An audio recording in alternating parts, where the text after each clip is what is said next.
साहब जय हिंद। जय मेजर जनरल हर्षवर्धन सर, जय हिंद। बहुत बहुत शुक्रिया सर, समय दिया आपने, थैंक यू इसके लिए। नहीं कोई दिक्कत नहीं। हाँ थैंक यू सर।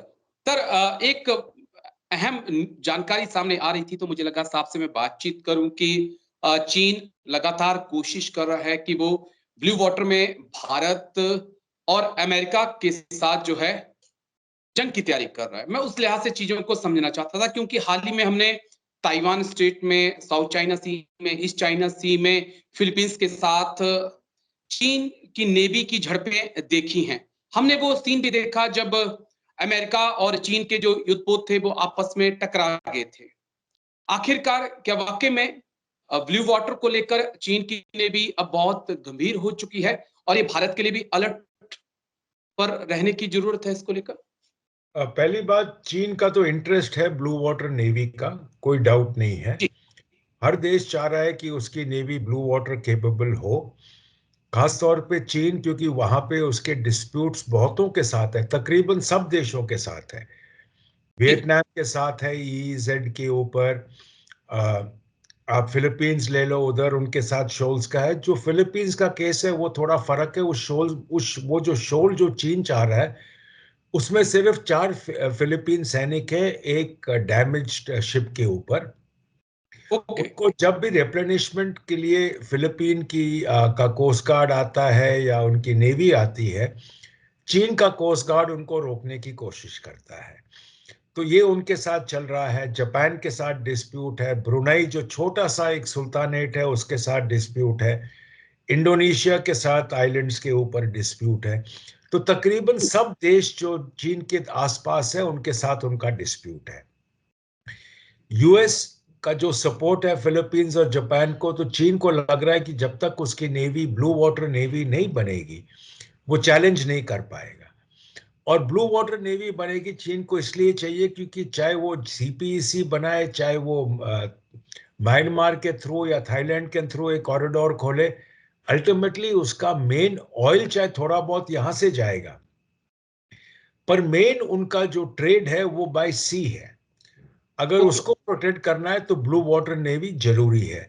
और चीन की नेवी तकरीबन ब्लू वाटर नेवी है क्योंकि एयरक्राफ्ट कैरियर अभी तक ज्यादा दूर नहीं आए हैं, पर पर जो उनके बाकी शिप्स हैं कुछ सोमालिया के कोस्ट के बाहर या बाकी जगह इंक्लूडिंग रेड सी में अभी प्रेजेंट हैं। अब आपने रिसेंटली देखा होगा कि उनकी जो रिसर्च वेसल है वो मालदीव्स तक आई थी, पहले श्रीलंका आके इंडियन ओशन में रह के निकल जाती थी। तो चीन को ब्लू वाटर नेवी चाहिए। जहां तक इंडिया का सवाल है, डेफिनेटली हमारी नेवी के ऊपर भी हमें स्ट्रेस है। आज ही का न्यूज है कि हमने स्पेन से 6 सबमरीन्स का डील अग्री किया है जी। तो, और हमने आईएनएस जटियो जो मिनिकॉय आइलैंड्स में है उसको भी एक्टिवेट किया है, वहां पे ब्रह्मोस मिसाइल्स डिप्लॉय होंगी। तो वो हमारे लिए, और अंडमान निकोबार में जो बेसिस बना रहे हैं वो हमारे लिए अनसिंकेबल एयरक्राफ्ट कैरियर की तरह है। जी। पर एक बात और हमें याद रखनी पड़ेगी कि चीन की नेवी जब इंडियन ओशन आती है वो अपने मेन बेसिस से 3000 किलोमीटर दूर ऑपरेट करती है। तो जब नेवी आपकी इतना दूर ऑपरेट करती है तो रिप्लेनिशमेंट आपको, चाहे सप्लाईज, चाहे श्रीलंका से या मालदीव से या डियोगो गासिया, जहां, सॉरी डियोगो गासिया नहीं,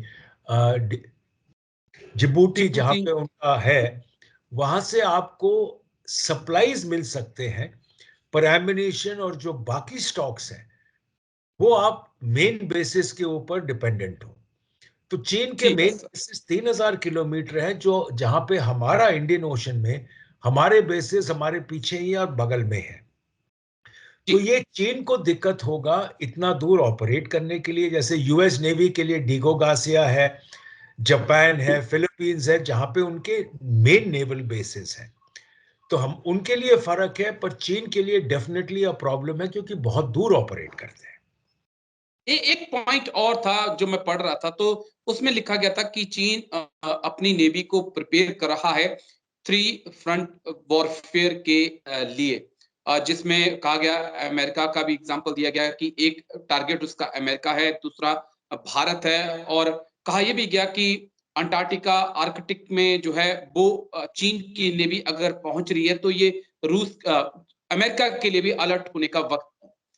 इसे हम किस प्रकार से देख सकते हैं सर? देखो, जहां तक आर्टिक और अंटार्कटिक है, दोनों जगह के ऊपर जो भी देश बेसिस बना रहे, इंडिया का भी है अंटार्कटिका में, वो जनरली रिसर्च के लिए है, वो ऑपरेशंस के लिए नहीं है, वो ग्लोबली परमिटेड नहीं है, तो अब ऑपरेशंस में होगा नहीं। पर चीन डेफिनेटली कोशिश करेगा कि वो अनक्लेम्ड आइलैंड्स है, तो वहां पे आप बेस बना सकते हो।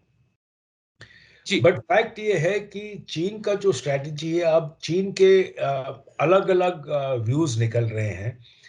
एक है कि चीन पॉसिबली इंडिया के साथ 2025 और 2030 के बीच में कुछ होगा। जो चीन का अभी आप रिसेंटली देखोगे बजट जो निकला है, जिसमें 7.2% इंक्रीज हुआ है डिफेंस को, ये इंटेंशन जी जिनपिंग का ये है कि 2027 जो पीएलए का सेंटिनल ईयर है, 100 साल हो जाएंगे, तब तक पीएलए केपेबल होना चाहिए ताइवान का रीयूनिफिकेशन के लिए। और बेसिकली अब जो अगर आप देखो बजट, उसके अलावा जो स्टेटमेंट्स देखो चाइना के स्टेटमेंट्स जनरली ये कह रहे हैं कि क्रॉस ताइवान स्ट्रेट्स के ऑपरेशंस के लिए पीएलए को तैयार होना चाहिए 2027 तक। तो एक व्यू है कि उनका पहला इंटरेस्ट है ताइवान, दूसरा इंटरेस्ट होगा साउथ ईस्ट चाइना सी, तीसरा होगा इंडिया। एक और व्यू कहता है कि पहले इंडिया होगा, बाकी बाद में होंगे। तो असली में चीन जो तैयारी कर रहा है पीएलए की, उनकी नेवी की तैयारी इंडिया के खिलाफ तो कम ही होगी, क्योंकि इंडियन ओशन में आएंगे तो वो बहुत दूर ऑपरेट करेंगे। जी। उनके पीएलए जो उनकी आर्मी है उसके लिए डेफिनेटली ऑप्शन है। पर ज्यादा जरूरी है कि उनको पता है कि जितना डिले करेंगे ताइवान का, उतनी ताइवान की डिफेंस प्रिपेयर्डनेस बढ़ जाएगी। अब यूएसए उनको F-16 दे रहा है, बाकी इक्विपमेंट दे रहा है, यूएसए के ट्रेनिंग ट्रुप्स ताइवान पे हैं। तो कब तक वो ताइवान को डिले करेगा, क्या उसका पहला इंटेंशन है, साइमल्टेनियस तो कर नहीं पाएगा।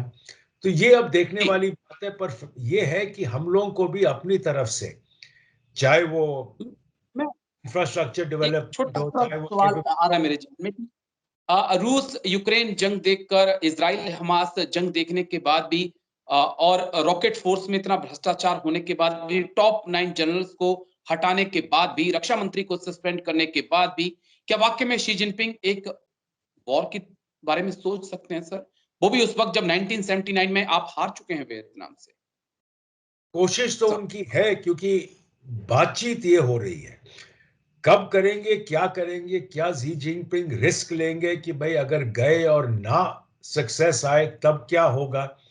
तो ये एक रिस्क वाली बात है कि वो चाहे वो रिस्क लेंगे या सिर्फ अपना प्रेशर दिखाएंगे और कोशिश करेंगे कि ताइवान को बिना लड़े हुए अपने अंदर शामिल कर लें। जी।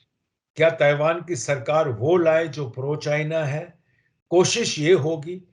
अब कर पाएंगे या नहीं कर पाएंगे ये सिर्फ समय बता सकता है, पर क्लैरिटी है नहीं। अब आज या कल ही स्टेटमेंट था एक पीएलए के जनरल का कि फेक जी। कैपेबिलिटीज और फेक एक्सरसाइजेस के ऊपर हम क्रैकडाउन करेंगे। इसका मतलब अभी भी उनको बिल्कुल। डाउट है कि जो उनका इक्विपमेंट आ रहा है, क्या वो केपेबल है लड़ने के लिए, क्या वो असली में वॉर फाइटिंग के लिए पीएलए तैयार है। उनको खुद अपने अंदर डाउट है, तो बाहर की बात तो अलग ही है।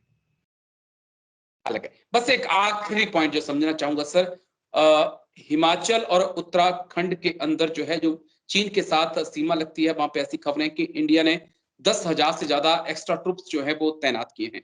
हम अभी तक देख रहे थे अरुणाचल प्रदेश, सिक्किम में हमने देखा, और पूर्वी लद्दाख में हमने देखा कि चीन को लेकर काफी ज्यादा भारत अलर्ट है। लेकिन अब ये सेंट्रल जो सेक्टर है, यहाँ पे भी अलर्टनेस बढ़ा दी गई है। तो जो आप एक हिंट दे रहे हैं कि 2027 में पॉसिबिलिटी हो सकती है, तो भारत क्या उसके बारे में सोच रहा है या उसके बारे में तैयारियां करना शुरू कर दी गई हैं सर?